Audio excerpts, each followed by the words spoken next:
Assalamualaikum warahmatullahi wabarakatuh.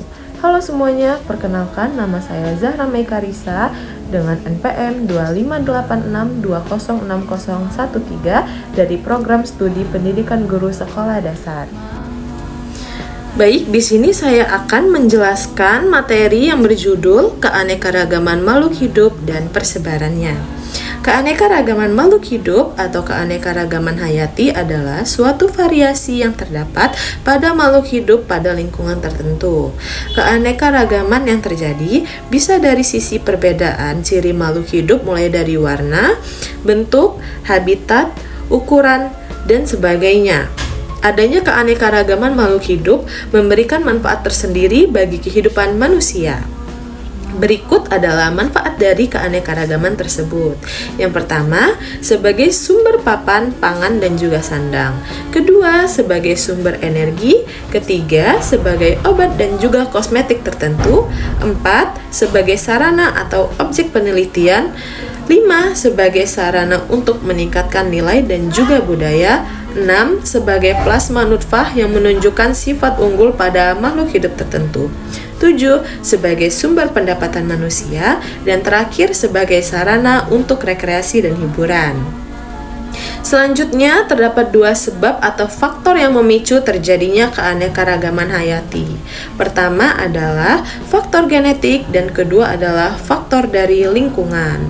Adapun yang dimaksud dengan faktor genetik adalah sifat yang dimiliki oleh makhluk hidup dari induknya langsung sehingga ditentukan oleh gen yang membawa sifat dari organisme tertentu. Sedangkan untuk faktor lingkungan adalah faktor yang berada di luar makhluk hidup itu sendiri. Selanjutnya, yaitu tentang tingkat keanekaragaman makhluk hidup. Keanekaragaman makhluk hidup dibagi menjadi 3 macam. Pertama, ada keanekaragaman gen, keanekaragaman jenis, dan terakhir ada keanekaragaman ekosistem. Berikut penjelasannya. Keanekaragaman gen adalah keanekaragaman gen yang juga dikenal dengan ras. Sebab dari perbedaan gen adalah pada dasarnya dalam inti sel makhluk hidup ada hal khusus yang membawa sifatnya. Yang kedua, keanekaragaman jenis. Keanekaragaman jenis adalah variasi makhluk hidup di tingkat jenis. Keanekaragaman ini terjadi untuk yang jenisnya spesiesnya berbeda, namun antara spesies yang satu dengan yang lain masih satu family. Selanjutnya, ada keanekaragaman ekosistem.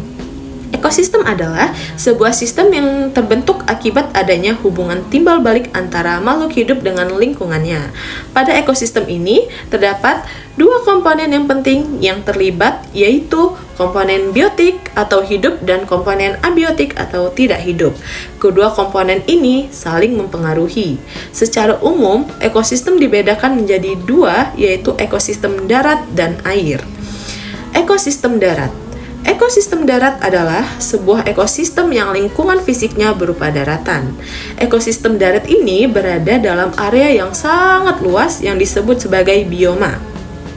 Bioma tersebut antara lain adalah bioma gurun, bioma padang, bioma hutan basah, dan juga bioma taiga dan bioma tundra. Selanjutnya adalah ekosistem air. Ekosistem air adalah sebagai sebuah ekosistem yang komponen abiotiknya sebagian besar terdiri atas air, di mana ekosistem air ini dibedakan menjadi dua jenis, yaitu ekosistem air tawar dan air laut. Sebuah ekosistem terdiri atas komponen-komponen sebagai berikut. Yang pertama adalah komponen autotrof. Autotrof adalah organisme yang dapat menyediakan atau membuat makanannya sendiri yang berupa bahan organik dari bahan anorganik yang proses pembuatannya dibantu oleh tenaga matahari dan kimia. Yang kedua, yaitu komponen heterotrof. Heterotrof adalah organisme yang memanfaatkan bahan organik sebagai makanannya, di mana bahan organik tersebut disediakan oleh organisme lain. Yang ketiga ada abiotik. Abiotik adalah komponen fisik dan kimia yang terdiri atas air, tanah, udara, dan sinar matahari. Selanjutnya yaitu tentang persebaran makhluk hidup. Terdapat beberapa faktor yang mempengaruhi persebaran makhluk hidup, di antara lain adalah iklim. Iklim berpengaruh besar terhadap kehidupan. Unsur-unsur iklim sebagai berikut, Yang pertama yaitu suhu. Kondisi suhu udara sangat berpengaruh terhadap tumbuh-tumbuhan dan hewan karena jenis spesies tertentu memiliki persyaratan suhu lingkungan yang ideal atau suhu optimum bagi kehidupannya, serta batas suhu maksimum dan minimum untuk tumbuh yang dinamakan toleransi spesies terhadap suhu. Yang kedua, ada kelembapan udara. Berdasarkan tingkat kelembapan lingkungan habitatnya, dunia tumbuhan dapat dikelompokkan sebagai berikut. Yang pertama yaitu Xerophyta, yang kedua Mesophyta, ketiga Hygrophita, lalu yang terakhir ada Tropophyta. Selanjutnya setelah suhu yaitu angin.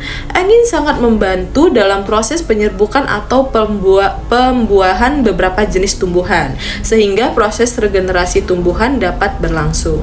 Lalu yang terakhir ada curah hujan. Untuk memenuhi kebutuhan akan air, tumbuh-tumbuhan sangat bergantung pada curah hujan dan kelembapan udara.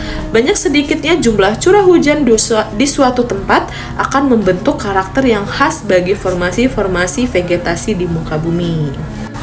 Baik, itu saja materi yang dapat saya sampaikan. Lebih kurangnya saya minta maaf. Saya harap materi yang saya sampaikan bisa bermanfaat bagi kita semua. Saya akhiri, wabillahi taufiq wal hidayah. Wassalamualaikum warahmatullahi wabarakatuh.